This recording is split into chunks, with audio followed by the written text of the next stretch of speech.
Buddy and myself are back in Virginia after a long road trip. It was intense. It was a 16 and a half hour drive non-stop in one day on the way there to get to Niagara Falls. We went to Niagara Falls, Canada, Niagara Falls, New York, and we drove throughout the state of Virginia, Maryland, and Pennsylvania on the way to get there and back.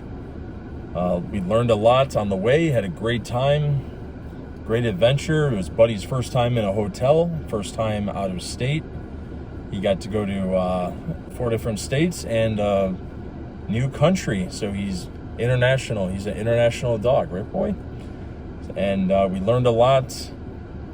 We even got him a little baby/buddy cart, which enables him to go anywhere unseen, so he can go walk around with us in the mall, in different stores, in the little tourist attractions, and nobody knows that we got a dog with us. So that makes for good filming. So stay tuned for all the videos that we have coming up. We stopped by Punxsutawney, Pennsylvania, which is, if you guys are familiar with the Groundhog Day movie with Bill Murray, that's where the movie was filmed, and we actually got to meet the the actual groundhog Phil, the weather predicting groundhog by the name of Punxsutawneyphil.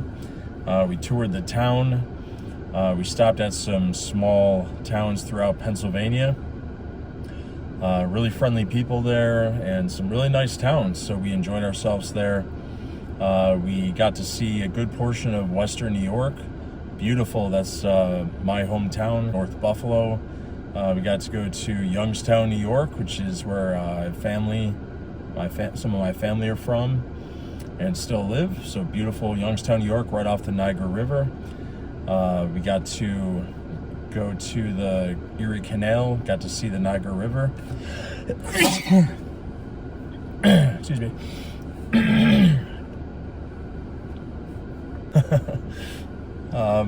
Yeah, so we got to see the Niagara River, and we made it to the Niagara Falls, both the New York side and the Canadian side.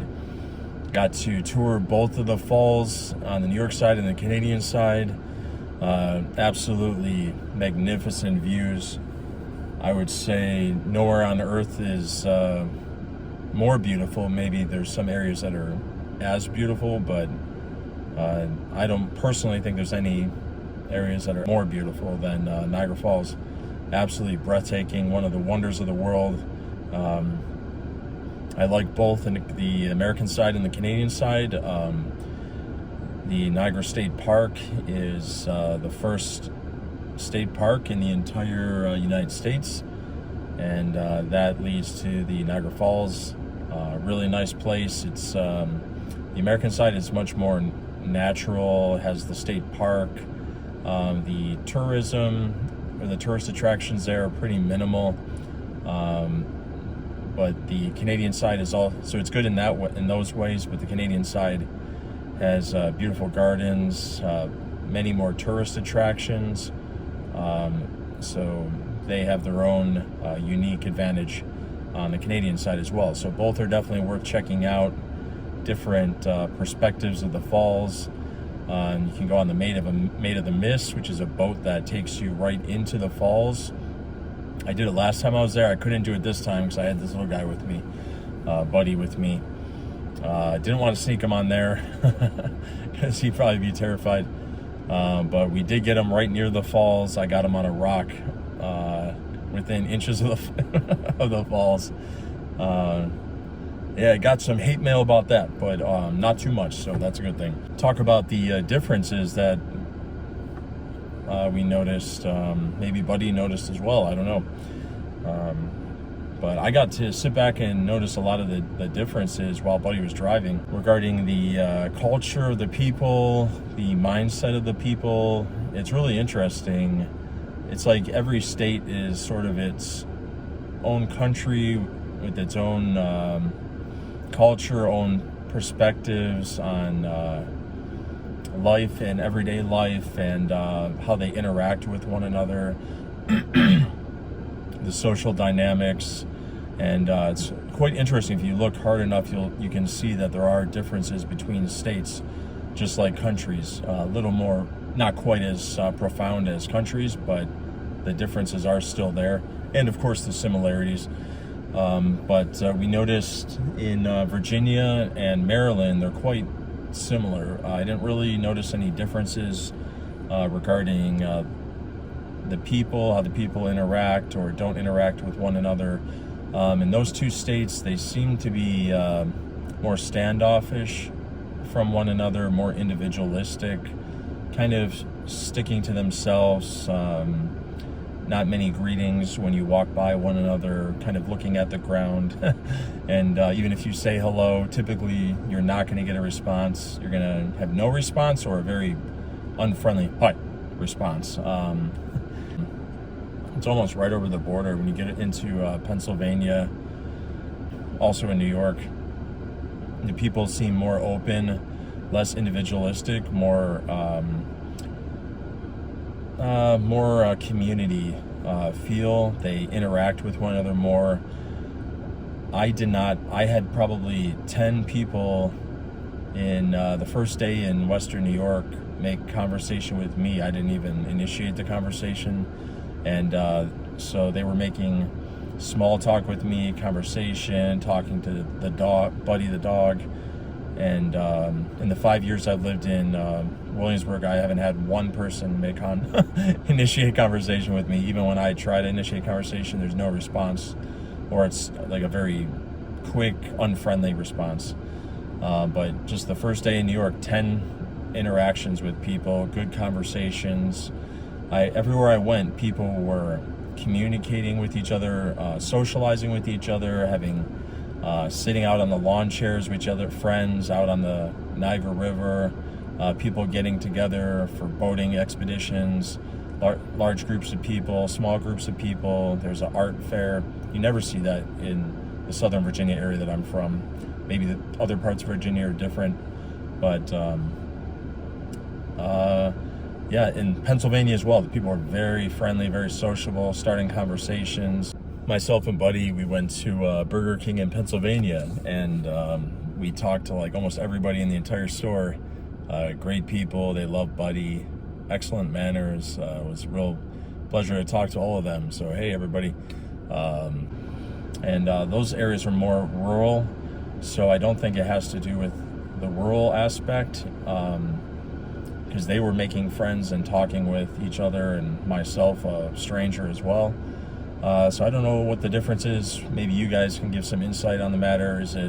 What do you think it is? Do you think it's the ethnic peoples that originated in those areas hundreds of years ago were perhaps more social, or from more social countries within Europe, and they carried over those traditions in the U.S.?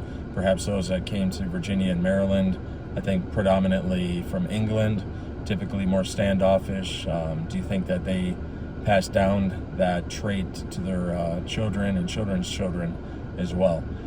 So it's an interesting thought. Let me know what you guys think on the matter. I'm always interested by different people groups and how they interact with each other, and et cetera, the culture, their traditions, the history. Does topography have anything to do with it? Does the weather have anything to do with it? I don't personally think so, because you have Pennsylvania, very rural, mountainous. You would think that people would be more closed off because there's not a lot of major cities where they're interacting with each other, but that's not the case. Very friendly and open. Buffalo, half the year you're shut indoors because of the snow and the extreme weather conditions, the extreme cold, yet also very sociable. Maryland and Virginia, warmer all year. They flatter topography, so they have more opportunities in topography and in the weather patterns and the geography to interact with each other and to become more sociable and united and community feel, but they are not that way. Of course, there are exceptions to every rule, like nice young lady that worked at the hotel there. in Virginia where I stayed. He's a really great person, very sociable, but he's probably the only one I can think of. And I didn't come in contact with any friendly people in Maryland. In Canada, everywhere we went in Canada, the people were so open and friendly, but historically, the majority of the people that first migrated there were from England, so that doesn't really hold up with the idea that I had earlier about Virginia and Maryland, perhaps being more standoffish due to English immigration and the nature of, or stereotypical nature of those that are in England being more standoffish and reserved. Canadian people are not like that at all, so I don't know what's up with Virginia and Maryland. You guys let me know. I have no idea. Of course, exceptions to every rule. I know there are good people here and there in Virginia and Maryland, and I have some viewers from there, so I don't want to insult you guys, but as a whole, definitely a noticeable difference. Okay, ladies and gentlemen, well, thanks for stopping by, and I blabbered on enough. Hope you enjoyed the video, and leave a like and a comment. Let us know what you think regarding my ideas on the differences between states and countries. In this video in particular, Virginia, Maryland, Pennsylvania, New York, and Ontario, Canada, Niagara Falls, Canada. It's been fun. It's been a good adventure, and stay tuned for some really exciting videos coming out fairly soon. We have some really good videos with Niagara Falls, Canada, and the U.S., and Punxsutawney, Pennsylvania. Also, some videos just with the road trip in general, the entire adventure and the experience of traveling 16.5 hours one way nonstop. And and I haven't even looked at the mileage was about 1,500 miles, I think, in a matter of a few days. So it was intense. And so we'd love to hear from you guys. Okay, take care. Okay, ladies and gentlemen, well, I blabbed